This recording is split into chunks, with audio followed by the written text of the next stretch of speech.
Batch மாணவர்களுக்கு வணக்கம். So இப்போ நம்ம 8th ஸ்டாண்டர்ட் நம்ம பார்த்துட்டு இருக்கோம். ஸோ அந்த 8th ஸ்டாண்டர்டில் இயல் 1 நம்ம பார்த்தாச்சு நியூ புக்கில். ஸோ அடுத்தது இயல் 2 நம்ம ஸ்டார்ட் பண்ணிடுறோம். இந்த இயல் 2ல் இயற்கை அப்படிங்கிற ஒரு டாப்பிக்கில் தான் இங்கே இந்த இயலில் கொடுத்துருப்பாங்க. ஸோ இது சம்மந்தமாக யாரெல்லாம் பாடியிருக்காங்க அப்படிங்கிறத பார்க்கலாம். இப்போ ஃபஸ்ட்டு பார்த்தீங்கன்னா கவிதை பேழை இதில் ஓடை அப்படிங்கிற டாப்பிக்கில் வாணிதாசன் இயற்றிய பாடல் இங்கே கொடுத்துருக்காங்க. ஓகே, ஸோ வாணிதாசன் பற்றின இன்ஃபர்மேஷன் நியூ சிலபஸில் கேட்டிருக்காங்க. ஸோ அதனால் இதை நம்ம தெளிவாக தெரிஞ்சுக்கணும். ஓகேங்களா? ஸோ பாடலும் எளிமையாக தான் இருக்கும், ஈஸியாக புரிஞ்சுக்க முடியும். இப்போ இவர் என்ன பாடியிருக்கான்னு பாருங்க. ஓடையாட உள்ளம் தூண்டுதே, கல்லில் உருண்டு தவழ்ந்து நெளிந்து பாயும், பாட இந்த ஓடை எந்த பள்ளி சென்று பயின்றதோடி, ஏடு போதா இதன் கவிகார் ஈடு செய்ய போராரொடி, நன்சை புன்சைக்கு உணவை ஊட்டி, நாட்டு மக்கள் வறுமை ஓட்டி, கொஞ்சி குளவி கரையை வாட்டி, குளிர்ந்த புல்லுக்கு இன்பம் கூட்டி, நெஞ்சில் ஈரம் இல்லா நாண நீளுழைப்பை கொடையை காட்டி, செஞ்சொல் மாதர் வல்லை பாட்டின் சீருக்கு ஏற்ற முளவை மீட்டும்.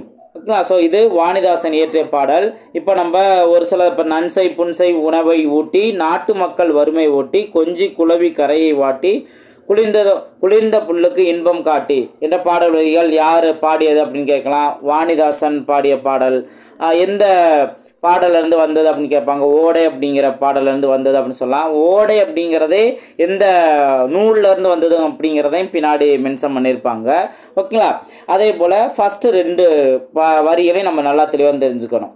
ஓடையாட உள்ளம் தூண்டுதே, கல்லில் உருண்டு தவழ்ந்து நெளிந்து பாயும் என்ற பாடல் வரியை பாடியவர் யார், எந்த பாடலேருந்து வந்தது, இந்த மாதிரிலாம் கேட்பாங்க. ஸோ எப்பயுமே அந்த தொடக்கத்தில் உள்ள அந்த வரிகளை நம்ம தெளிவாக பார்த்து வச்சுக்கணும். ஓகேங்களா? ரைட். இப்போ இதோட சொல்லும் பொருளும் தெரிஞ்சுக்கோம், மீனிங்கும் நம்ம தெரிஞ்சுக்கலாம். ஓகேங்களா? ஸோ இப்போ பாருங்க, பாடலோட பொருள் இப்போ வருது அப்படின்னு தெரிஞ்சோம் அப்படின்னாவே, அதாவது நியூ சிலபஸில் கவர் ஆகுது அப்படின்னு தெரிஞ்சாவே நம்ம கொஞ்சம் அடிக்கடி நம்ம ரிவைஸ் பண்ணிக்கலாம். இப்போ பாருங்க, நீரோடையில் நீந்தி விளையாட மனம் ஆர்வம் கொள்ளுது, கற்களில் உருண்டும் தவழ்ந்தும் நெளிந்தும் செல்லும் ஓடையில் நீந்தி விளையாட மனம் ஆர்வம் கொள்கிறது, சலசல என்று ஒலி எழுப்பியபடி ஓடுவதோடு இந்த ஓடை எந்த பள்ளியில் படித்ததோ நூல்களால் வர்ணித்து சொல்ல முடியாத இந்த அழகுக்கு இணையாக யாரால் எழுத முடியும்? நன்சை புன்சை நிலங்களுக்கு நீர்வளம் தந்து பயிர்களை செழிக்க செய்கிறது, அவ்வாறு விளைந்த பயிர்கள் மூலம் உணவு தந்து நாட்டின் வறுமையை போக்குகிறது, கொஞ்சி மகிழும் அலைகளால் கரையை மோதுகிறது, குளிர்ச்சியை தரும் புற்களுக்கு இன்பம் சேர்க்கிறது, நெஞ்சத்தில் இரக்கம் இல்லாதவர் வெட்கப்படுமாறு இடையராது ஓடி தன் உழைப்பை கொடையாக தருகிறது, சிறந்த சொற்களை பேசும் பெண்கள் பாடும் வல்லைப்பாட்டின் சிறப்புக்கேற்ப முழக்குவது போல் ஒலி எழுப்புகிறது. அதாவது இந்த வல்லைப்பாட்டு அப்படிங்கிறது யாரு பாடுவா அப்படிங்கிற மாதிரி இன்ஃபர்மேஷன் இங்கே நம்ம தெரிஞ்சுக்கலாம். பெண்கள் பாடுகிற பாட்டு வல்லைப்பாட்டு. ஓகேங்களா? இது ஒன்று நம்ம தெரிஞ்சுக்கிறோம். அதே போல் மெயினாக ஓடையோட அந்த சிறப்பு, ஓடை அப்படிங்கிறதுலேருந்து நம்ம என்ன கற்றுக்கலாம்னு பார்த்தீங்கன்னா, நெஞ்சத்தில் இரக்கம் இல்லாதவர் வெட்கப்படுமாறு இடையராது ஓடி தன் உழைப்பை கொடையாக தருகிறது. ஓகே, ஸோ இது என்னன்னா, தொடர்ந்து ஓடைங்கிறது தொடர்ந்து ஓடிக்கிட்டே இருக்கு. அப்போ தன்னோட உழைப்பை கொடையாக கொடுக்குது. இப்போ அதை யார் தெரிஞ்சுக்கணும்? நெஞ்சில் இரக்கம் இல்லாதவர் வெட்கப்படுமாறு இந்த ஒரு உழைப்புங்கிறது இருக்கு அப்படிங்கிற மாதிரி சொல்லியிருக்காங்க. ஓகே, ஸோ இதே போல வார்த்தைகளும் உங்களுக்கு புரியும். அது நம்ம ஈஸியாக அதை இந்த ஓடையோட சிறப்பு என்ன, இதை சலசலன்னு ஒலி எழுப்பி போகுது. இது சலசலங்கிறது என்ன? ஒரு இரட்டை கிளவியா, அடுக்கு தொடரா அப்படின்னு கேட்டோம்னா இரட்டை கிளவி அப்படிங்கிறத நம்ம இதில் தெரிஞ்சுக்கலாம். ஓகேங்களா? இது பாடலோட பொருள். இப்போ இதில் ஒரு சில வார்த்தை நம்ம தெரியல அப்படின்னாலும் இந்த சொல்லும் பொருளை தெரிஞ்சுக்கலாம். தூண்டுதல் அப்படின்னா ஆர்வம் கொள்ளுதல், ஈரம் அப்படின்னா இரக்கம். ஓகே, ஸோ நெஞ்சில் ஈரம் இல்லையா அப்படிங்கிற மாதிரி இங்கே சொல்லுவாங்க. ஓகே, அடுத்தது முழவு அப்படின்னா இசைக்கருவி. ஓகே, முழவு அப்படிங்கிறது ஒரு வகையான இசைக்கருவி. நன்சை அப்படின்னா நிறைந்த நீர்வளத்தோடு பயிர்கள் விளையும் நிலம் தான் நன்சை. அதே இது புன்சை அப்படிங்கிறது குறைந்த நீரால் பயிர்கள் விளையும் நிலம். ரொம்ப சிம்பிளானதா. ஓகே, நன்சை அப்படின்னா நிறைந்த நீர். இப்போ இதில் வரிசை அப்படின்னா இங்கே நீ அப்படிங்கிற அதே இதாக இருக்கும். புன்சை அப்படின்னா குறைந்த நீர், இதுக்கு அப்படியே ஆப்போசிட். ஓகேங்களா. அடுத்து வல்லைப்பாட்டு அப்படிங்கிறது என்ன அப்படிங்கிறத சொல்லியிருக்காங்க. வல்லைப்பாட்டு பெண்கள் தான் பாடுவாங்க அப்படிங்கிறத நம்ம அந்த பாடல் பொருள் நம்ம தெரிஞ்சுக்கிட்டோம். அப்போ அந்த வல்லைப்பாட்டுங்கிறது பெண்கள் எப்போ பாடுவாங்க அப்படின்னா நெல் குத்தும் போது பாடப்படும் பாடல். ஓகே. அப்போ வல்லைப்பாட்டு எப்போ பாடக்கூடியது? நெல் குத்தும் போது பாடப்படும் பாடல். அல்லது வல்லைப்பாட்டு எப்போ பாடுவாங்க? நெல் குத்தும் போது பாடுவாங்க. ஸோ இந்த மாதிரி நம்ம இன்ஃபர்மேஷனை நம்ம நல்லா தெளிவாக தெரிஞ்சுக்கலாம். ஓகே. அடுத்து பயிலுதல் அப்படின்னா படித்தல். நாணம் அப்படின்னா வெக்கம், இது நம்மளுக்கு நல்லாவே தெரியும். செஞ்சொல் அப்படின்னா என்ன? திருந்திய சொல். ஓகே. இது புதுசாக இருக்குது. செஞ்சொல் அப்படின்னா என்ன அப்படின்னு கேட்டால் திருந்திய சொல் அப்படிங்கிறது. ஓகேங்களா. ஸோ இது சொல்லும் பொருளை நம்ம தெரிஞ்சுக்கணும்.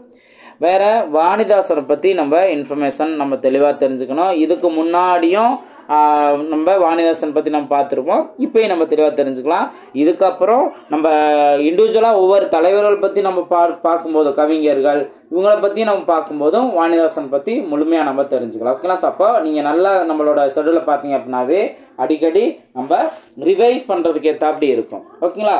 இப்போ வாணிதாசன் பற்றி என்ன இன்ஃபர்மேஷன் பாருங்கள்.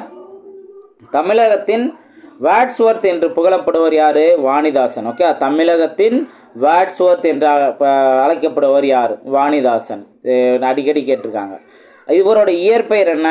அரங்கசாமி என்கிற எத்திராசலு. ஓகே. அரங்கசாமி என்கிற எத்திராசலு.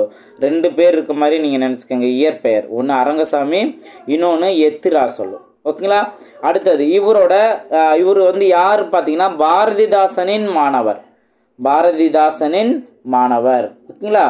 இப்போ பாரதிதாசன் மாணவர்களில் ஒருவர் நம்ம வாணிதாசன் அப்படின்னு சொல்லலாம். இது போக இன்னும் இருக்காங்க. நம்ம ஒவ்வொரு இன்ஃபர்மேஷனாக நம்ம தெரிஞ்சுக்கலாம். அதுக்கு அடுத்தது இவர் என்னென்ன மொழியெல்லாம் இவருக்கு தெரியும் பாருங்க. வாணிதாசன் அவர்களுக்கு தமிழ், தெலுங்கு, ஆங்கிலம், பிரெஞ்சு. ஓகே. தமிழ், தெலுங்கு, ஆங்கிலம், பிரெஞ்சு. இவரோட இன்னும் ஒரு சிறப்பு பெயர்னா 2 சிறப்பு பெயர் இருக்கு. என்ன? ஒன்று தமிழகத்தின் வேட்ஸ்வர்த்னு சொல்லிட்டோம். இன்னொன்று கவிஞரேறு வாணிதாசன். அடுத்து பாவலர் மணி வாணிதாசன். ஓகேங்களா. ஸோ பாவலர் மணி வாணிதாசன், கவிஞரேறு வாணிதாசன். அடுத்து பிரெஞ்சு அரசு செவாலியர் விருது வழங்கியுள்ளது. அப்போ பிரெஞ்சு அரசு யாருக்கு செவாலியர் விருது வழங்கியது அப்படிங்கிற வாணிதாசன் சொல்லலாம். அல்லது பிரெஞ்சு அரசு வாணிதாசனுக்கு வழங்கிய விருது இந்த மாதிரியும் கேட்பாங்க. அப்போ செவாலியர் விருது அப்படிங்கிறத நம்ம நோட் பண்ணிக்கலாம். ஓகேங்களா. அதுக்கடுத்து இவரோட நூல்கள்லாம் பாருங்க. தமிழச்சி, கொடிமுல்லை, தொடுவானம், எழிலோவியம், குழந்தை இலக்கியம். ஓகேங்களா. ஸோ என்னோட குழந்தை ஒரு தமிழச்சி. ஓகே. ஸோ அப்போ அதில் பார்த்தோம் அப்படின்னா அது முல்லையில் வந்துட்டு தொடுவானம், அதாவது முல்லை அப்படின்னா மலை அப்படின்னு எடுத்துக்கலாம். மலைங்கிறது வானத்தை தொடுற அளவுக்கு இருக்கு, அந்த அளவுக்கு ஓவியம் என்னோட குழந்தை வந்து வரைஞ்சிருக்கா அப்படிங்கிற மாதிரி நம்ம சொல்லலாம். அப்போ வாணிதாசனோட குழந்தை ஒரு தமிழச்சி. அவங்க ஒரு ஓவியம், அழகான ஒரு எழில் ஓவியம் வரைஞ்சிருக்காங்க. என்ன ஓவியம்? கொடிமுல்லை. முல்லை அப்படின்னா மலை. மலை வந்துட்டு வானத்தை தொடும் அளவு வரைஞ்சிருக்காங்க. ஸோ அந்த மாதிரி நம்ம லிங்க் பண்ணி நம்ம படிச்சுக்கிறோம். ஓகேங்களா. நீங்கள் டைரக்ட் இன்ஃபர்மேஷனாக படித்தாலும் ஓகே, ஆர் இந்த மாதிரி நீங்கள் சின்ன சின்ன ஷார்ட்கட் வச்சோம் கொஞ்சம் லிங்க் பண்ணி படித்தாலும் ஓகே. இப்போ நம்ம இப்போ பார்த்த ஓடை அப்படிங்கிற பாடல் எந்த நூல்லேருந்து வந்தது? தொடுவானம் அப்படிங்கிற ஒரு நூல்லேருந்து வந்தது. ஓகேங்களா. ஸோ வாணிதாசன் பற்றி நம்ம தெரிஞ்சுக்கிறோம். இப்போ புக் பேக் கொஸ்டினை பாருங்கள். பள்ளிக்கு சென்று கல்வி பயிலுதல் சிறப்பு. ஓகே. ஸோ பயிலுதல்ங்கிறதான் கரெக்டானது. அடுத்து செஞ்சொல் மாதரின் வல்லைப்பாட்டிற்கேற்ப முளவை மீட்டுவது ஓடை. ஓகேங்களா. ஸோ செஞ்சொல் அப்படின்னா திருந்திய சொல் அப்படிங்கிறத நம்ம பார்த்துருக்கோம்.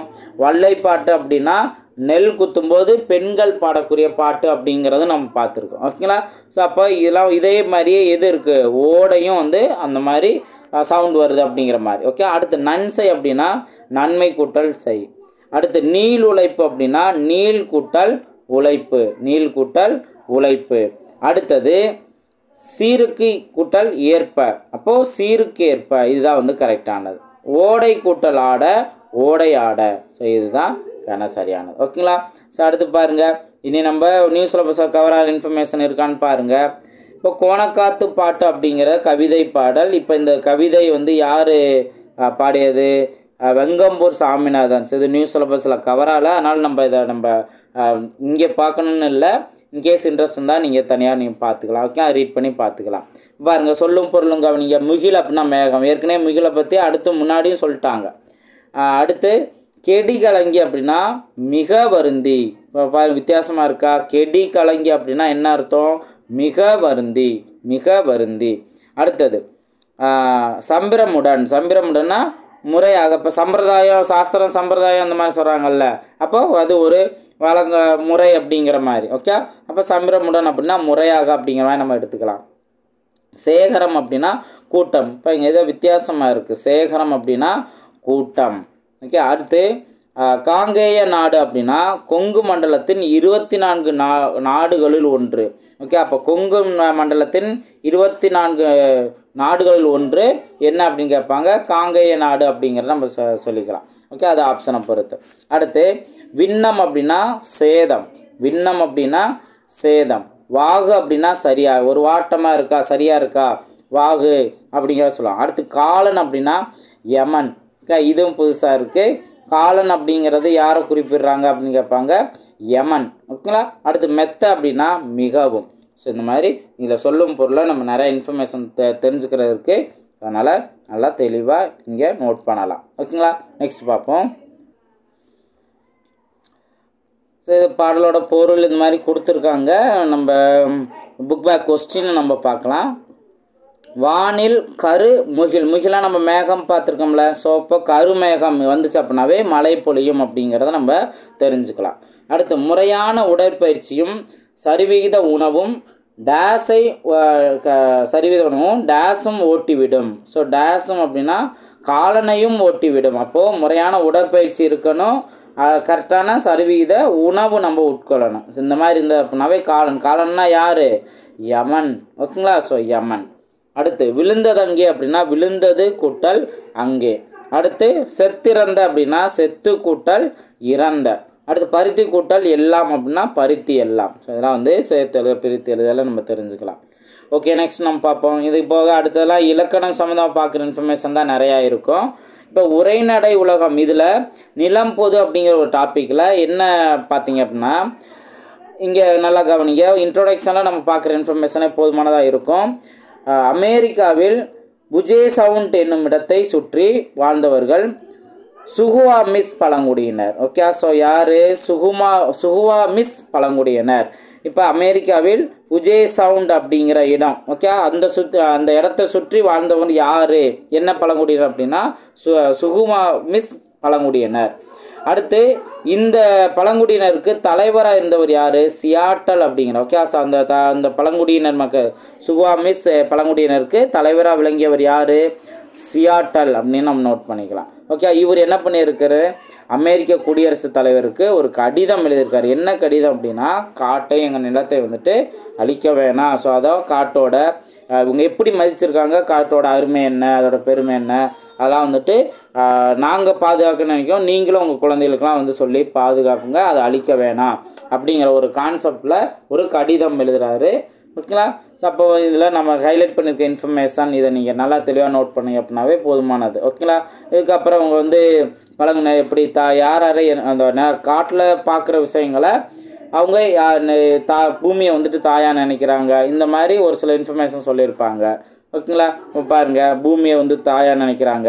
அதுக்கப்புறம் இங்கே உள்ள நறுமணமும் இந்த மலர்கள் யாவும் எமது சகோதரிகள். மலர்கள்லாம் சகோதரிகள். மான், குதிரை, கழுகுகள் போன்ற அனைத்தும் சகோதரர்கள் அப்படிங்கிற மாதிரி சொல்லியிருக்காங்க. நெக்ஸ்ட் இதுவே மறுபடியும் இன்னும் ஒரு சில இடங்களை மாற்றி சொல்லியிருப்பாங்க. இப்போ ஆறுகள் யாவும் உடன் பிறந்தவர்கள் அப்படிங்கிற சொல்லியிருப்பாங்க. ஆறுகள் யாவும் உடன் பிறந்தவர்கள் அப்படின்னு சொல்லியிருப்பாங்க.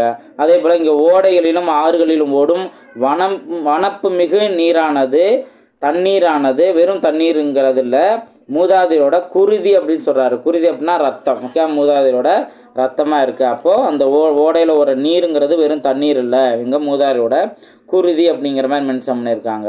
அதுக்கப்புறம் பாருங்கள், மறுபடியும் பூமியை தாயாகவும், அடுத்து பாருங்கள் வானத்தை தந்தையாகவும் கூறுறாங்க. இந்த மாதிரி வந்து அவங்க எப்படி மதித்து எப்படி கம்பேர் பண்ணி அவங்க வாழ்ந்துருக்காங்க அப்படிங்கிற மாதிரி சொல்லியிருப்பாங்க. ஓகே, ஸோ இதுகளை நீங்கள் தெரிஞ்சால் இப்போ தான் ஏன் மற்றபடி நீங்கள் ஸ்டோரி படிக்க இன்ட்ரெஸ்ட் இருந்தது அப்படின்னா நீங்கள் அதை நீங்கள் பார்க்கலாம். ஓகேங்களா. இது உண்மை சம்பவம் தான். ஓகேங்களா. சரி, ஓகே. அடுத்து நெக்ஸ்ட் நம்ம பார்ப்போம். இப்போ செவ்விந்தியர்கள் நிலத்தை டேஸாக மதிக்கின்றனர், தாயாக மதிக்கின்றனர். இன்னோசை என்னும் சொல்லை பிரித்து எழுத கிடைப்பது இனிமை கூட்டல் ஓசை. பால் கூட்டல் ஊறும், பாலூரும் அப்படிங்கிறதா சரியானது. ஓகேங்களா? ஸோ அடுத்து நெக்ஸ்ட் நம்ம பார்ப்போம். இங்கே விரிவானம் அப்படிங்கிறதுல வெட்டுக்கிளியும் சருகுமானம் அப்படிங்கிற தலைப்பில் கொடுத்துருக்காங்க. இங்கேயும் இன்னொரு பழங்குடியினர் பற்றி சொல்கிறாங்க. எந்த பழங்குடியினர்னா தமிழ்நாடு கேரளா மாநிலங்களின் எல்லைக்கு அருகே உள்ள பரம்பிக்குளம். ஓகே, ஸோ அப்போ பரம்பிக்குளங்கிறது எங்கே இருக்குது? தமிழ்நாடு மற்றும் கேரளா மாநிலங்களின் எல்லைக்கு அருகில் உள்ளது. ஓகேவா? இந்த மாதிரி நம்ம நோட் பண்ணலாம். அதில் இன்னொன்று ஒரு விஷயம், தமிழ்நாடு கேரள மாநிலங்களின் எல்லைப்பகுதிக்கு அருகே உள்ள பகுதி பரம்பிக்குளம் அப்படிங்கிற மாதிரி நம்ம நோட் பண்ணிக்கலாம். அடுத்து ஆனைமலை போன்ற பகுதிகளில் யார் வாழ்றா? காடர்கள் என்ற பழங்குடியினர் வாழ்ந்து வராங்க. அப்போது ஆனைமலை பகுதிகளில் வாழ்ந்து வந்த பழங்குடியினர் யாரு? காடர்கள் அப்படி சொல்லலாம். காடர்கள் என்ற பழங்குடியினர் எங்கு வாழ்ந்து வந்தனர்? ஆனைமலை பகுதிகளில் வாழ்ந்து வந்தாங்க. இந்த மாதிரி நம்ம நோட் பண்ணிக்கலாம். ஓகேங்களா? ஸோ இது தெரிஞ்சுட்டா போதும். அதுக்கப்புறம் வந்து சின்ன ஸ்டோரி மாதிரி சொல்லியிருக்காங்க. அந்த வெட்டுக்கிளி சருகுமானு இந்த மாதிரி கான்செப்டில் சொல்லியிருக்காங்க. ஸோ இன்ட்ரெஸ்ட் உள்ளவங்க இந்த ஸ்டோரியை படிக்கணும் விருப்பம் உள்ளவங்க படிக்கலாம். ஓகேவா? இப்போ இதுக்கு அடுத்தது இதில் பாருங்கள், இந்த தெரிந்து கொள்வோம் நம்ம பார்க்கலாம். பரம்பிக்குளம் ஆனைமலை பகுதியில் காடர்கள் சிற்றூர்கள் பல உள்ளன. அப்போ பழங்குடியினர் பேர் என்ன? காடர்கள். எந்த இடம்? பரம்பிக்குளம் ஆனைமலை பகுதி. ஓகேங்களா? இப்போ இதில் வந்து மிகச்சிறிய பழங்குடி சமுதாயத்தினர் இந்த காடர்கள். ஓகேங்களா? மிகச்சிறிய பழங்குடி சமுதாயத்தினர் தாங்கள் பேசும் மொழியக்கூடிய மொழி என்னன்னு சொல்கிறாங்க? ஆளளப்பு அப்படின்னு சொல்கிறாங்க. ஓகே, அப்போ ஆளளப்பு அப்படிங்கிறது என்ன? காடர்கள் என்னும் பழங்குடி சமுதாயத்தினர் பேசிய மொழி தான் ஆளளப்பு. இந்த மாதிரி நம்ம நோட் பண்ணலாம். அடுத்து ஆளளப்பு அப்படிங்கிறது யார் பாடியது, யார் பேசக்கூடிய மொழி அப்படின்னு கேட்டால் ஆனைமலை பகுதிகளில் பரம்பிக்குளம் பகுதிகளில் வாழும் காடர்கள் என்னும் பழங்குடி சமயம். இந்த மாதிரி நம்ம ஒரு இன்ஃபர்மேஷனை டிஃப்ரெண்ட் ஆங்கிளில் நம்ம கொஸ்டினாக க்ரியேட் பண்ணி பார்க்கலாம். ஓகேங்களா? ரைட்.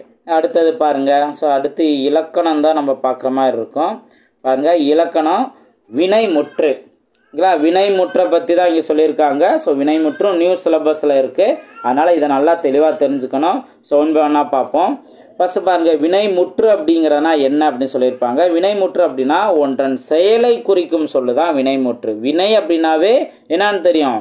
செயல்னு தெரியும். ஓகே, அதில் முற்று அப்படின்னா முழுமை அடைஞ்சிருச்சு அப்படின்னு அர்த்தம். ஓகே, ஸோ முழுமை அடைஞ்சிருச்சுன்னு தான் அர்த்தம். அது ஒன்பதுனா சொல்லியிருப்பாங்க. ஒன்றன் செயலை குறிக்கும் சொல் வினைச்சொல் அப்படின்னு சொல்லியிருப்பாங்க. இப்போ இங்கே எக்ஸாம்பிள் பாருங்க, மலர்விழி எழுதினாள், கண்ணன் பாடுகிறான், மாடு மேயும். ஸோ இந்த மாதிரி அந்த எழுதினாள், பாடுகிறான், மேயும் அப்படிங்கிற சொற்கள்லாம் நீங்கள் கவனிச்சிங்கன்னா பொருள் முற்று பெற்ற வினை சொற்களை முற்று வினை அல்லது வினைமுற்றுன்னு சொல்லுவாங்க. ஓகே, அப்போ இந்த வார்த்தையெல்லாம் என்ன?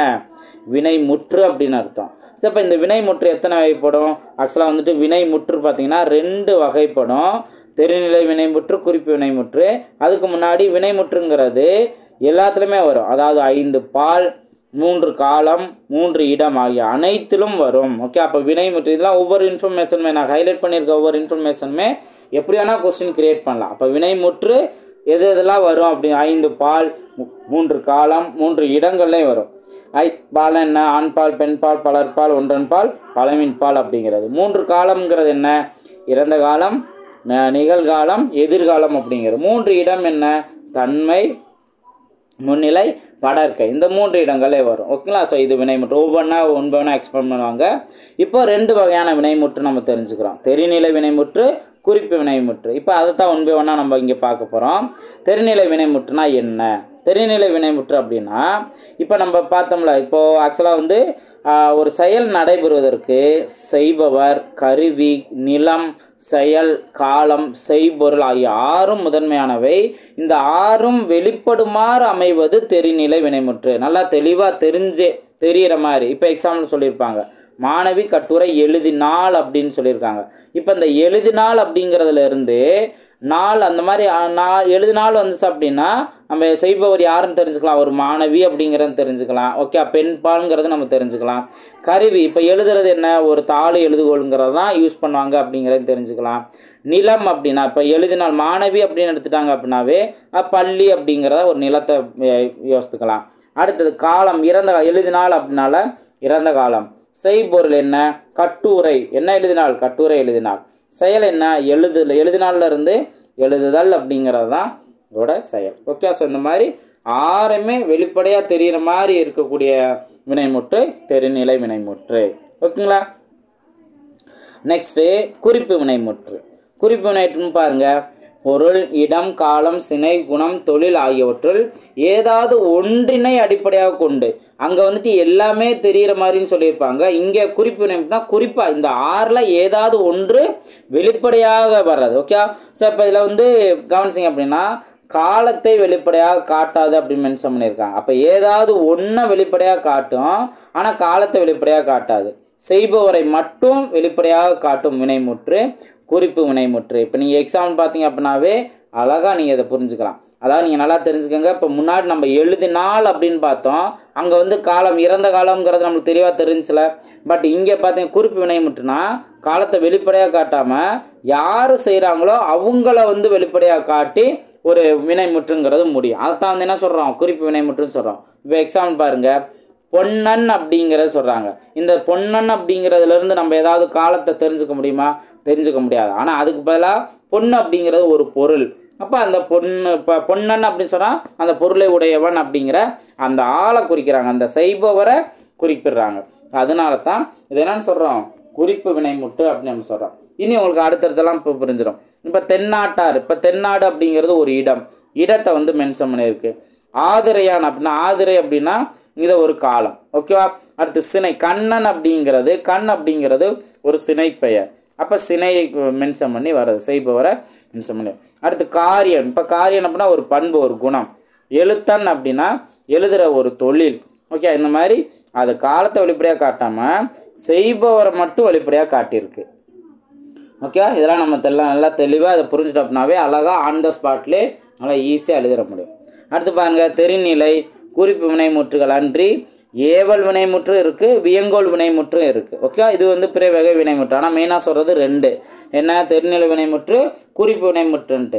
அதுபோக ஏவல் வினைமுற்று, வியங்கோல் வினைமுற்று. இப்போ அதை பற்றி சொல்லியிருப்பாங்க. ஏவல் வினைமுற்றுனா என்ன? ஏவல் வினைமுற்றுனா ஒரு செயலை செய்யுமாறு கட்டளை இடுகின்றன. ஓகே. இந்த மாதிரி ஒரு செயலை செய்யுமாறு ஏவும் வினைமுற்று ஏவல் வினைமுற்று அப்படிங்கிற சொல்லுவாங்க. இப்போ ஏவல் வினைமுற்று ஒருமை பன்மை ஆகிய 2 வகைகளில் வரும். இப்போ பாருங்க, பாடம் படி, கடைக்கு போ அப்படின்னு சொல்றது ஒரு செயலை செய்கிற மாதிரி கட்டளையிடுற மாதிரி இருக்கும். ஓகேங்களா. ஏவு விடுறது, அப்போ ஏவுதல், இந்த செயலை செய்யணும் அப்படின்னு சொல்லிட்டு ஏவுதல் அப்படிங்கிற மாதிரி. ஓகே. இப்போ எழுது அப்படி, இப்போ ஒருமை பன்மை 2 வகையில் வரும் சொல்லுங்களேன். அப்போ பார்த்தோம்னா எழுது அப்படின்னா ஒருமை, எழுது மின் அப்படின்னா என்ன, பன்மை. அப்போ எழுதுதல் அப்படிங்கிறதோட பன்மை என்ன அப்படின்னா எழுது மின் அப்படின்னு அர்த்தம். இப்போ என்ன பண்ணுறாங்க, இந்த எழுதுமின் அப்படிங்கிற அந்த பன்மைக்கு பதிலாக என்ன பண்ணுறாங்க, எழுதுங்கள் அப்படின்ட்டு பன்மையில் மென்ஷன் பண்ணுறாங்க. ஓகேங்களா. இப்போ அடுத்து வினைமுற்று. வினைமுற்று அப்படிங்கிறத பாருங்க. வினைமுற்று அப்படின்னா வாழ்த்துதல், வைதல், விதித்தல், வேண்டல் ஆகிய பொருள்களில் வரும் வினைமுற்று வியங்கோல் வினைமுற்று. அப்போ வியந்து சொல்றது அது வாழ்த்தலாக இருக்கலாம், வைதலாக இருக்கலாம், விதித்தலாக இருக்கலாம், வேண்டலாக இருக்கலாம். இப்போ அது மட்டும் இல்லாமல் 2 திணைகளையும், உயர்திணை அக்ரிணை சொல்கிறோம்ல, 2 திணைகளையும் 5 பால்களையும் 3 இடங்களையும் இதன் விகுதிகள் கா, இய, இயர், ஆள் என வரும். அதாவது வியங்கோல் வினைமுற்று. அப்போ வினைமுற்று அப்படின்னா ஒரு விகுதி சொல் தானே, முற்று அப்படின்னா ஒரு வீதியில முடிகிறது. அந்த வீதியில் முடிகிற வார்த்தையெல்லாம் எப்படி இருக்கும் பார்த்தீங்கன்னா இந்த கா, இய, இயர், அல் இந்த மாதிரி இருக்கும். அப்போ பாருங்க, வாழ்க காலம் முடிஞ்சிருக்கா, ஒளிக அப்படிங்கிறது இதெல்லாம் வந்துட்டு வியங்கோல் வினைமுற்று. அதுலேயும் அந்த இங்கே சொல்லக்கூடிய அந்த 4 வார்த்தைகள்லாம் முடியுது. ஒளிக, வாலியர், இய அப்படின்ட்டு இருக்கு. ஒளிக அப்படின்னா ஈ ஆள முடியுது, வாரல் அப்படின்னா அல்லுல முடியுது. இந்த மாதிரி வியங்கோல் வினைமுற்றின் விகுதிகள் என்னென்ன அப்படின்னா இந்த 4 நம்ம மென்ஷன் பண்ணலாம். கா, இய, இயர், அப்புறம் அல் இந்த மாதிரி நம்ம நோட் பண்ணலாம். ஓகேங்களா. ஸோ இந்த மாதிரி எப்படி வேணால் வந்து அவங்க கொஸ்டின் கேட்பாங்க. அது சம்மந்தமான இன்ஃபர்மேஷன் நம்ம தெளிவாக தெரிஞ்சு வச்சுக்கணும். இப்போ ஏவல் வினைமுற்றுக்கும் வியங்கோல் வினைமுற்றுக்கும் என்ன வித்தியாசம் அப்படிங்கிறத மென்ஷன் பண்ணியிருக்காங்க. ஏவல் வினைமுற்று முன்னிலையில் மட்டும்தான் வரும். ஆனால் வியங்கோல் வினைமுற்று 2 திணை 5 மூவிடங்களிலும் பொதுவாய் வரும்.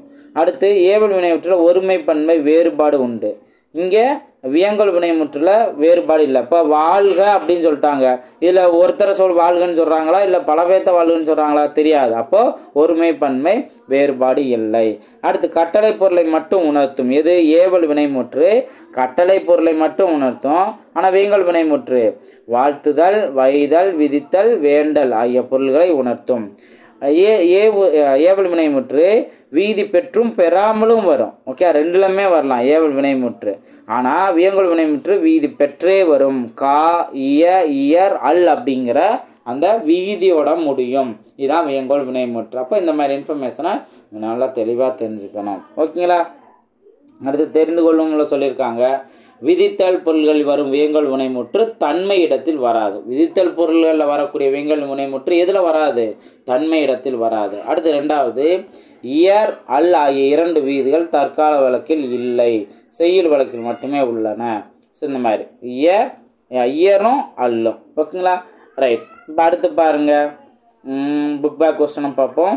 மாடு வயலில் புல்லை மேய்ந்தது. இத்தொடரில் உள்ள வினைமுற்று இந்த மேய்ந்தது அப்படிங்கிறதான் இதுதான் சரியானது.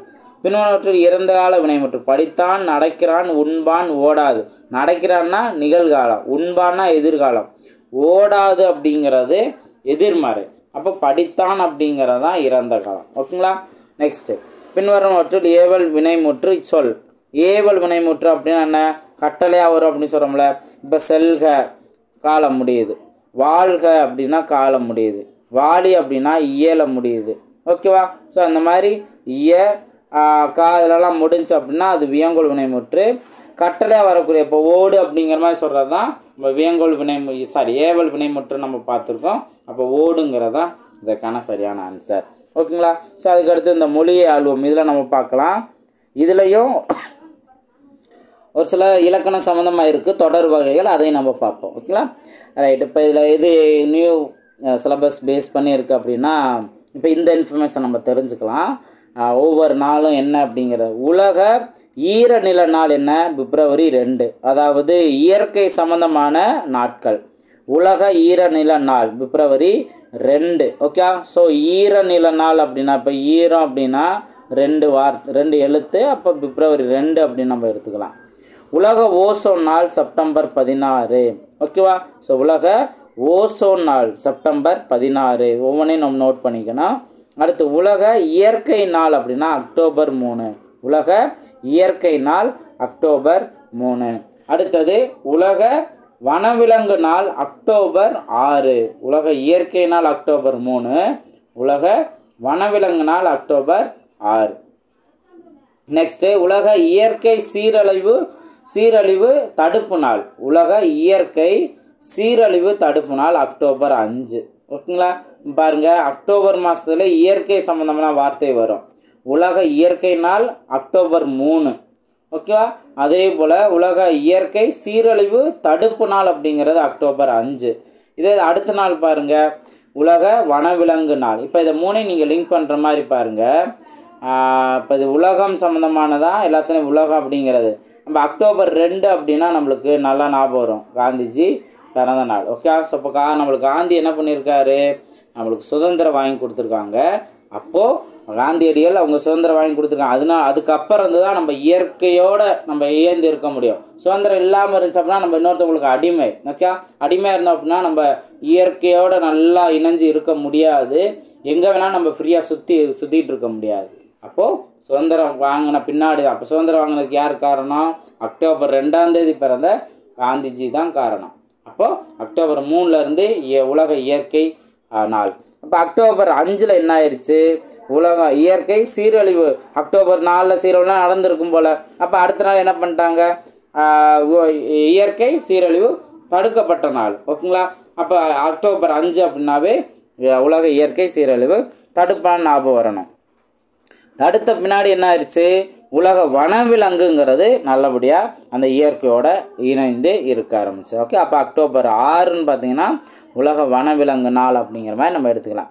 நான் மறுபடியும் சொல்கிறேன், டைரக்ட் இன்ஃபர்மேஷனாகவும் நம்ம படித்தனாலும் ஓகே, இந்த மாதிரி ஏதாவது ஒரு லிங்க் வச்சு நம்ம படிக்கிறதாலும் ஓகே, ஞாபகம் வந்தால் சந்தோஷம். ஓகேங்களா? ரைட். நெக்ஸ்ட் நம்ம பார்ப்போம் தொடர் வகைகள். இப்போ தொடர் வகைகள் அப்படிங்கிறதுல தொடர் வகைகள் பொருள் அடிப்படையில் 4 வகைப்படும். ஓகே. தொடர்கள் பொருள் அடிப்படையில் 4 வகைப்படும். நல்ல வார்த்தையை கவனிச்சுக்கணும். எதன் அடிப்படையில் எத்தனை வகை அப்படிங்கிறத நீங்கள் புரிஞ்சுக்கணும். தொடர்கள் பொருள் அடிப்படையில் 4 வகைப்படும். என்னது? செய்தி தொடர், வினா தொடர், விளைவு தொடர், அடுத்து உணர்ச்சி தொடர். ஓகேவா? இந்த மாதிரி இப்போ ஒவ்வொன்றா நம்ம பார்ப்போம். செய்தி தொடர்னா என்ன? ஒரு செய்தியை தெளிவாக கூறும் தொடர் செய்தி தொடர். ஒரு செய்தியை தெளிவாக கூறும் தொடர். இப்போ கரிகாலன் கலனை கட்டினான், அவ்வளோதான், தெளிவாக சொல்லிட்டாங்க. யாரு என்ன பண்ணாங்க? கரிகாலன் கல்லணை கட்டினார். அடுத்து வினா தொடர். ஒருவிடம் ஒன்றை வினவுவதாக அமையும் தொடர். ஓகே, கேள்வி கேட்குற மாதிரி. சிலப்பதிகாரத்தை இயற்றியவர் யார்? அப்போ நம்ம கேள்வி கேட்குறோம்ல, அப்போ இது வினா தொடர். நெக்ஸ்ட் விளைவு தொடர். ஸோ விளைவு தொடர்ங்கிறது இந்த ஏவல், வேண்டுதல், வாழ்த்துதல், வைதல் ஆகிய பொருட்களில் வரும் தொடர் விளைவு தொடர் எனப்படும். ஓகே, அப்போ ஏவல், வேண்டுதல், வாழ்த்துதல், வைதல். இப்போ ஒரு கேள்வியோட கேட்கறதுனா வினா தொடர் முடிஞ்சிடும். ஒரு இன்ஃபர்மேஷன் அது வந்து கட்டளைறதுங்கிற மாதிரி இல்லாமல், கெஞ்சி கேட்குறங்கிற மாதிரி இல்லாமல், வாழ்த்து இல்லாமல், இந்த மாதிரி இல்லாமல் ஒரு சாதாரண இன்ஃபர்மேஷன் ஒரு செய்தியாக இருந்ததை நம்ம செய்தி தொடர்னு சொல்லலாம். விளைவு தொடர்ங்கிற இப்போ இளமையில் கல், இது நம்ம ஒரு கட்டாயமாக நம்ம ஒரு கட்டளைங்கிற மாதிரி நம்ம சொல்லலாம். ஓகே, அப்போ ஏவுதல்ங்கிற மாதிரி சொல்லலாம். ஓகே, ஏவல் வினைமுற்று அப்படின்னாவே ஒரு கட்டளை அப்படிங்கிற மாதிரி நம்ம பார்த்தா, அப்போ இளமையில் கல் அப்படிங்கிறதே நம்ம ஒரு கண்டிப்பாக இதை பண்ணணும் அப்படிங்கிற அளவுக்கு இருக்கும். உன் திருக்குறள் நூலை தருக அப்படின்னா நம்ம ஒரு கெஞ்சி கேட்கணும், வேண்டி கேட்குற மாதிரி. ஓகேங்களா? உழவு தொழில் வாழ்க அப்படின்னு சொல்றது வாழ்த்துறோம். ஓகே, அப்போ வாழ்த்துதல் அப்படின்னு அர்த்தம். கல்லாமை ஒளிக அப்படின்னு சொல்கிறப்போ வைரம் நம்ம. ஓகே, கல்லாமல் இருக்கிறது அழிஞ்சு, கல்லாமை ஒளிக அப்படிங்கிற மாதிரி சொல்கிறோம். ஓகே, இது வைதல் அப்படிங்கிறது. இப்போ இது போக உணர்ச்சி தொடர் என்னென்னு பார்த்தீங்கன்னா உவகை, அழுகை, அவலம், அச்சம், வியப்பு முதலான உணர்ச்சிகளை உணர்த்தும் தொடர் உணர்ச்சி தொடர் எனப்படும். உணர்ச்சி தொடர்ங்கிறது என்ன? உவகை, அழுகை, அவலம், அச்சம், வியப்பு முதலான உணர்ச்சிகளை உணர்த்தும் தொடர் உணர்ச்சி தொடர் எனப்படும். இப்போ பாருங்க, உவகை அப்படிங்கிறப்போ நீங்கள் இந்த விளைவு தொடருக்கும் உணர்ச்சி தொடருக்கும் தான் நீங்கள் மெயினாக நல்லா டிஃப்ரென்ஸ் தெரிஞ்சுக்கணும். இப்போ அடடா என்ன தங்கை பரிசு பெற்றால் அப்படின்னு ஒரு ஆச்சரியக்குறியீடு இருக்கா? ஸோ அடடா அப்படிங்கிறது இந்த மாதிரி உணர்ச்சியை மென்ஷன் பண்ணுறது. இப்போ உணர்ச்சி அப்படின்னா ஒரு உவகையை, இங்கே உவகையை மென்ஷன் பண்ணுது. அதே போல் புலி வருகிறது அப்படிங்கிறப்போ நம்ம பயத்தை நம்ம காமிக்கிறோம். அப்படிங்கிற ஒரு எக்ஸ்ட்ரா ஒரு வார்த்தை இந்த மாதிரி வரும். ஓகேங்களா? அச்சம் அப்படிங்கிறது. அதுவும் இல்லாமல் ஆச்சரியக்குறியும் மோஸ்ட்லி அங்கே இந்த இடத்துல வந்துடும். உணர்ச்சி தொடர்களில் மோஸ்ட்லி எப்படியாவது வந்துட்டு ஒரு ஆச்சரியக்குறின்னு வரும். இப்போ பழந்தமிழ் இலக்கியங்கள் பல அழிந்து விட்டனவே அப்படின்ட்டு நம்ம சொல்கிறோம். அப்போது இங்கே ஒரு அவலம் அப்படிங்கிற ஒரு கான்செப்டில் இங்கே உணர்ச்சி தொடராக வரும். அடுத்து அப்படின்னா மலை, மலையின் உயரம்தான் என்ன அப்படிங்கிற மாதிரி. அப்போ வியப்பாக நம்ம சொல்கிறது. அப்போ இது உணர்ச்சி தொடர். ஓகே, அப்போ இங்கே விளைவு தொடர்ல என்ன நம்ம காமனாக நம்ம தெரிஞ்சுக்கிறோம்? ஏவல், வேண்டுதல், வாழ்த்துதல், வைதல் ஆகிய பொருள்களில் வரும் தொடர் தான் விளைவு தொடர்.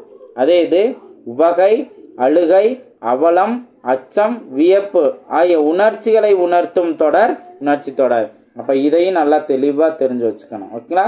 ஸோ இதுவும் ரொம்ப முக்கியமானது. ஓகேங்களா? ரைட். அடுத்து வேறு என்ன எக்ஸாம் பாயிண்ட் ஆஃப் வியூவில் இப்போ இந்த கேள்வியாக மாற்றுங்க அப்படின்ற ஒரு இன்ஃபர்மேஷன் கொடுத்து, நேற்று நம்ம ஊரில் மழை பெய்தது, இதுக்கு கரெக்டான ஒரு கேள்வி, நேற்று நம்ம ஊரில் மழை பெய்ததா? இந்த மாதிரி நம்ம ஓல்டு கொஸ்டினாக நம்ம பார்ப்போம். அதே போல் காடு மிகவும் அழகானது, உணர்ச்சி தொடராக மாற்றுக. ஓகே, எண்ணெய் காடுகள் மிகவும் அழகா, இந்த மாதிரியும் கூட அதை நம்ம சொல்லலாம். ஓகேங்களா? இதையே வேறு மாதிரி இப்போ காடு மிகவும் அழகானது உணர்ச்சி தொடராக நம்ம மாற்றுறோம் அப்படின்னா காட்டின் அழகுதான் எண்ணெய், இந்த மாதிரி அங்கே ஆப்ஷன் நம்ம அந்த உணர்ச்சி வைக்கும் அப்படின்னாவே ஒரு ஆச்சரியக்குறிங்கிறது இருக்கும். ஸோ அப்போ அதுக்கேற்ற அப்படி நம்ம சூஸ் பண்ணலாம். அதுக்கு அடுத்தது அந்தோ பூனையின் காலில் அடிபட்டு விட்டது, இந்த மாதிரி இதை செய்தி தொடராக மாற்றுக. சாதாரண இன்ஃபர்மேஷனாக சொல்லுங்கள். என்ன? பூனையின் காலில் அடிபட்டது, அவ்வளோதான். ஓகேவா? ஸோ பூனையின் காலில் அடிபட்டது, அவ்வளோதான். இதுதான் செய்தி வாக்கியமாக மாற்றுறான். அடுத்து அதிகாலையில் துயில் எழுதுவது நல்லது, இது வந்து சாதாரண ஒரு செய்தி வாக்கியமாக இருக்கும். இது விளைவு தொடராக மாற்றுக அப்படின்னு சொல்லியிருக்காங்க. இப்போ விளைவு தொடர் அப்படின்னா நம்ம என்ன சொல்லலாம்? அதிகாலையில் துயில் எழு அப்படின்னு நம்ம சொல்கிறோம். அப்போ ஒரு ஏவல்ங்கிற மாதிரி ஒரு நல்ல ஒரு கட்டை. இப்போ இளமையில் கல் நம்ம சொல்கிறது ஒரு கட்டாயமாக நம்ம அதை பண்ணணும் அப்படின்னு இருக்குல்ல, நல்ல விஷயம் சொல்லுவாங்க. அதே போல் அதிகாலையில் நம்ம எழுந்தோம் அப்படின்னா நம்மளுக்கு நல்லது. அப்போது அதிகாலையில் துயில் எழு அப்படிங்கிறது தான் இதுக்கு வந்து ஒரு விளைவு தொடராக நம்ம மாற்றுறோம். அடுத்து முயல்கள் திரண்டால் மழை பெய்யும் அல்லவா, இது ஒரு நம்மளுக்கு உணர்ச்சி வாக்கியம் இருக்குது, செய்தி தொடராக மாற்று அப்படின்னு சொல்லியிருக்காங்க. முயல்கள் திரண்டால் மழை பெய்யும், அவ்வளோதான். முயல்கள் திரண்டால் மழை பெய்யும். அடுத்து காட்டில் புலி நடமாட்டம் உள்ளது, இது ஒரு சாதாரண ஒரு செய்தி வாக்கியம், வினா தொடராக மாற்று. காட்டில் புலி நடமாட்டம் உள்ளதா? ஆமாம் உள்ளது. ஓகே, இந்த மாதிரி நம்ம அதை கேள்வியாக நம்ம தொடர்ந்து கேட்டால் உள்ளது அப்படிங்கிற ஒரு கான்செப்ட் தான் இதுக்கான ஆன்சர். இந்த வார்த்தை தான் இதுக்கான ஆன்சர். ஓகே, ஸோ இது நம்ம இங்கே தெரிஞ்சுக்கிறது. இப்போ பாருங்கள், இதை நம்ம ஜஸ்ட் ஒரு ப்ராக்டிஸ் பண்ணுறது நல்லது. இதை யார் ப்ராக்டிஸ் பண்ணலாம் அப்படின்னா, இந்த ஆண் பால் பெண் பால் இதில் எப்படி நம்ம வார்த்தையை மாற்றணும். இப்போ இந்த நட அப்படிங்கிற வேர்ச்சொல், ஓகேவா, நட அப்படிங்கிற வேர்ச்சொல்ல இருந்து ஆண் பால் வினைமுற்றா மாற்றணும் அப்படின்னா நடக்கிறான். அதே இது பெண் பால் வினைமுற்றா மாற்றினா நடக்கிறாள் அப்படின்னு நம்ம மாற்றலாம். ஓகே, ஸோ இந்த மாதிரிலாம் நம்மளுக்கு தெரியாதவங்க இதை பார்த்துக்கலாம். பலர் பல நம்ம மாற்றலாம். பலர் பலனா நடக்கிறார்கள் அப்படின்ற மாற்றலாம். ஒன்றன் பால் அப்படிங்கிறது என்ன, ஒரு அக்ரிநயம் சொல்கிறது. அப்போ நடந்தது. ஓகே, நடந்தது அப்படின்னு நம்ம சொல்லலாம். பலவின் பாலாக நம்ம மாற்றணும் அப்படின்னா நடந்தன அப்படிங்கிறப்ப மாடுகள் வந்துட்டு நான் ஒரு மாடுனா மாடு நடந்ததுன்னு சொல்லலாம். அதே இது பல மாடுகள் இருந்துச்சு அப்படின்னா நம்ம மாடுகள் நடந்தன அப்படிங்கிற மாதிரி நம்ம சொல்லலாம். ஓகே, இது பலவின் பால். அதே போல் தன்மையில் நம்ம சொல்கிறோம் அப்படின்னா நம்மளை சொல்கிறது நடக்கிறேன் அப்படின்ட்டு. ஓகே, ஸோ காலையில் பயிற்சி செய்கிறியா, நடைப்பயிற்சி செய்கிறியா அப்படின்னா நடக்கிறேன் அப்படின்னு நம்ம சொல்லலாம். அதே இது முன்னிலை இருக்கவங்கள நம்ம யார்கிட்டயாவது கேட்குறோம் அப்படின்னா நம்ம முன்னிலை இருக்கவங்கள நடக்கிறாய் அப்படின்னு நம்ம சொல்லலாம். ஓகே, நடக்கிறாய் அப்படின்னு நம்ம சொல்லலாம். ஓகே, நடக்கிறாய் அப்படின்ட்டு. அதே இது படற்கையில் நம்ம மென்ஷன் பண்ணுறோம் அப்படின்னா நடந்தது அப்படிங்கிறதையும் மறுபடியும் நம்ம சொல்லலாம். படற்கையில் நம்ம சொல்லலாம் நடந்தது அப்படிங்கிற நம்ம சொல்லலாம். இறந்த காலத்தில் சொல்கிறோம் அப்படின்னா நடந்தான் அப்படின்னு நம்ம சொல்லலாம். நடந்தான் அப்படின்ட்டு. அதே நிகழ்காலத்தில் நடக்கின்றான் அப்படின்னு சொல்லலாம். ஓகே, நிகழ்காலத்தில் நடக்கின்றான் அப்படின்னு சொல்லலாம். எதிர்காலத்தில் நடப்பான்னு சொல்லிட்டாங்க. இதே போல தான் நம்ம உண் அப்படிங்கிறத ஆண் பாலில் சொல்கிறோம் அப்படின்னா உண்கிறான், பெண் பாலில் சொன்னோம்னா உண்கிறாள், பலர் பாலில் சொல்கிறோம் அப்படின்னா உண்கிறார்கள் அப்படின்னு சொல்லலாம். அதே இது ஒன்றன் பாலில் உண்டதுன்னு சொல்லலாம். பலவின் பாலில் உண்டன அப்படின்னு மென்ஷன் பண்ணிடலாம். தன்மையில் உண்கிறேன் அப்படிங்கிறது இருக்குது. முன்னிலை உண்கிறாய் அப்படின்னு இருக்குது. இந்த மாதிரி கிராய் அப்படின்னு வரும். ஓகே, முன்னிலை. ஓகே, உறங்கு அப்படின்னா உறங்குகிறாய் அப்படின்னு வரும். ஓகேவா. அடுத்தது இப்போது இந்த உண்டான் உண் அப்படிங்கிறதுலே படற்கை நம்ம என்ன பார்க்குறோம், படற்கையில் உண்டது அப்படின்னு பார்க்க. இறந்த கால உண்டான் அப்படின்னு நம்ம எடுத்துக்கலாம். நிகழ்காலத்தில் உண்கின்றான்னு எடுத்துக்கலாம். எதிர்காலத்தில் உண்பான் அப்படின்னு எடுத்துக்கலாம். இதே போல் உறங்கு அப்படிங்கிறதுக்கு நீங்கள் பயிற்சி ப்ராக்டிஸ் பண்ணிக்கலாம். இப்போ இதே போல் தான் வந்துட்டு வேர்ச்சொல் பார்க்குறதுல வினைமுற்றுக்குரிய வேர்ச்சொல் என்ன. இப்போ நடக்கிறது அப்படின்னா நட அப்படிங்கிறதா வேர்ச்சொல். போனான் அப்படின்னா போ அப்படிங்கிறதா வேர்ச்சொல். சென்றனர் அப்படின்னா செல் அப்படிங்கிறதா வினைச்சொல். உறங்கினால் அப்படின்னா உறங்கு அப்படின்னா இதான் வந்து வினைச்சொல். வாளி அப்படின்னா வாழ், இதுதான் வந்துட்டு இதோட வேர்ச்சொல். பேசினால் அப்படின்னா பேசு. வருக அப்படின்னா வா. தருகின்றனர் தா. பயின்றால் அப்படின்னா பயில். இதுதான் வந்துட்டு இதோட வேர்ச்சொல். கேட்டார் அப்படின்னா கேள், இதுதான் இதோட வேர்ச்சொல்.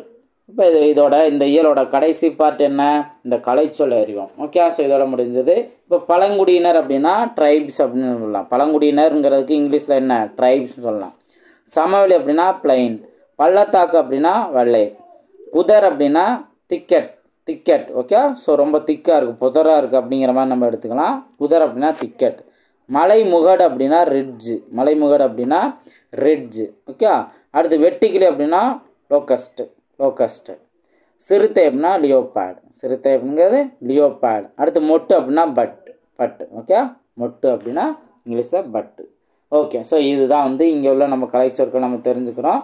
ஸோ நல்லா ப்ராக்டிஸ் பண்ணுங்கள். கொடுத்துருக்க இன்ஃபர்மேஷனை நம்ம அடிக்கடி ரிவைஸ் பண்ணணும். அதுதான் ரொம்ப முக்கியமானது. முக்கியமாக நம்ம இலக்கணம் சார்ந்து இன்னும் அடிக்கடி நம்ம பார்த்துக்கிட்டே தான் நம்ம இருப்போம். தொடர்ந்து அடுத்தடுத்த வீடியோவில் மீட் பண்ணலாம். தேங்க்யூ.